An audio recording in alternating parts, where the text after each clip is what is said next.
And the Pacific Northwest Qualifier is wrapping up its first weekend of play tonight. The volleyball tournament is the city's largest tourism event of the year, bringing thousands of people and millions of dollars into Spokane. As our Ian Smay reports tonight, it is a welcome sight for local restaurants too after a tough year. The Pacific Northwest Qualifier is back at the Spokane Convention Center. Sunday marks the end of the first weekend of play after the tournament was canceled in 2020 due to the COVID-19 pandemic. The tournament, which Visit Spokane says brings $12 million in tourism to the city, is a little smaller this year. Organizers estimate that less than half the number of teams compared to an average year are taking part in 2021. But for local restaurants, the tournament taking place at all is still a huge win. So when they called me up and said they're going to be in town, we were ecstatic to be able to be open and be ready for them.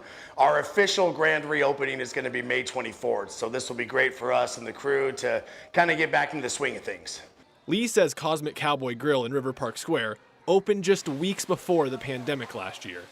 Now, they are just a few days into welcoming back customers. They had sponsored the tournament last year, but with its cancellation, this is the first time they're partnering with the event. He says that after the struggles local businesses have faced in the last year, events such as the PNQ are what the industry needs.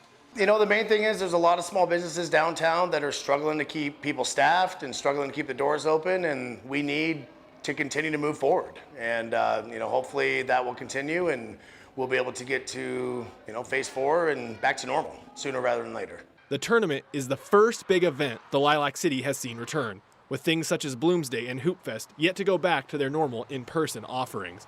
This has led to restaurants seeing reservation lists fill, and hotels booking all of their rooms to accommodate the influx of athletes and their families. Lee says the tournament's revival is a sign of hope that other events may return this year, as restaurants and other businesses hope to see more and more occasions that bring large amounts of people downtown.